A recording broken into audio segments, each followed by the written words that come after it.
returned to the classroom in England, Wales and Northern Ireland today amid concerns over the spread of COVID and confusion surrounding exams next year. Yeah, with many coronavirus restrictions lifted this term, is there a need for more safeguarding in schools? Well, we're joined by Mary Bowsett from the National Education Union, who says that schools could be a lot safer, and Bryony Baines, who's head teacher at Kempsey Primary School in Worcester, who says it's absolutely safe for children to go back to school. Good morning to both of you this morning. Bryony, if we can start with you first, because, of course, it's a big day. It's a huge day for parents up and down the country. I can still vividly remember taking my son to his first day and the fear and the concerns you have about him getting in there. You want it to be a positive and exciting experience. But, of course, we're going through unprecedented times. We've all been through a pandemic, and parents are facing an arrival back at school in England, Wales and Northern Ireland this morning without the measures that they feel have been trying to keep them safe.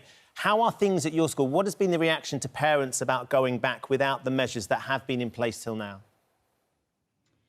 Well, we don't start back until the children are in on Monday. So we're back with teachers tomorrow, and we will spend the next 2 days getting ready for the children. So far, the response I've had from parents is very positive. They're very keen for children to get back into the routine. They're very keen for children to start their learning again. If you think that we have children in year one, for example, who've spent, I don't know, 18, 13 weeks in school over the course of the last year. So there is a desperate desire to see them get back in. I just need to be absolutely clear. I'm not saying, well, hey, let's get back to normal and forget about the pandemic and everything. We can't forget that. We have to remember that the schools that we are going back into now are very different from the schools that we went into 2 years ago. But equally, we have to get the children back in, and we have to get their learning going again. Otherwise, I worry for the future of this country. Well, I think everybody's in the same boat. Yeah, we've seen the rates in Scotland spike since schools have gone back there a few weeks before us, of course, as always happens in the summer. Are you envisaging at some point, Bryony, that there are going to be some restrictions that will have to come back in once the kids... I mean, your school goes back, or the children turn up on next Monday, but there are schools going back today. But are you expecting that those restrictions may have to come back in at some point because it seems inevitable that those figures will go up? Well, I think one of the frustrating things for me as a head is the fact that the government haven't given us very much guidance. And I know that most head teachers across the country will have spent the summer, like I have, planning and putting in place routines and expectations on how to deal with this.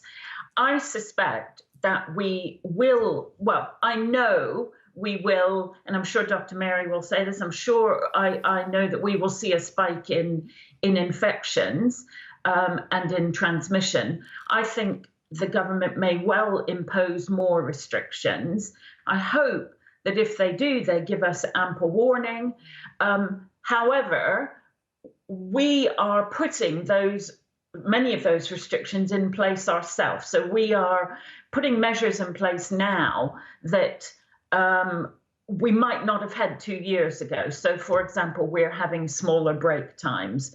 We are having less children in assembly, whereas previously we might have had a whole school assembly. We're now looking at having slightly smaller groups for assemblies and things. So we are very mindful of the restrictions that have previously been in place and the need to work within those to create as safe a learning environment as we can for our children. All right. Well, let's just... Sorry, we're just up against it slightly in terms of time. But Dr. Mary Bowsett from the National Education Union, what restrictions do you think there should be in schools? It seems to be being left, as we've heard, to individual head teachers. Yeah. What would you recommend?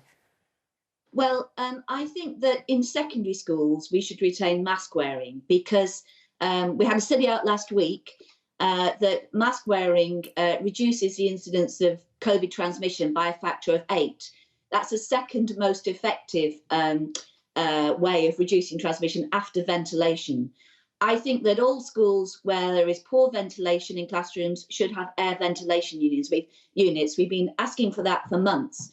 And it seems to me inconceivable why those have not been put in schools.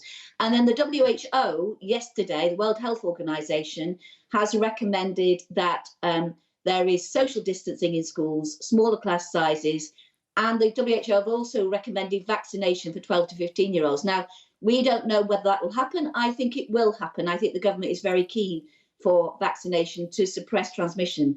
The danger is, with a very, very transmissive variant of the virus, with the Delta variant, we're going to see by the end of September what we have seen in Scotland since schools have gone back, and that is that transmission of COVID in 16 to 17-year-olds has gone up by a third. That won't make them ill, but it will make them miss school. And the one thing we need to be doing is keeping children in school. Surely we should be taking the measures to keep schools as safe as possible so that children stay in school and get the education that I absolutely agree with Bryony. We must not have further disruption. But with the lack of safeguards, I'm afraid that is entirely possible. Well, that's a massive concern. Dr. Mary Boosted, thank you very much indeed. Bryony Baines, good luck next week with the return to school, and good luck to all of you if your children are going back or have gone back or are going back next week.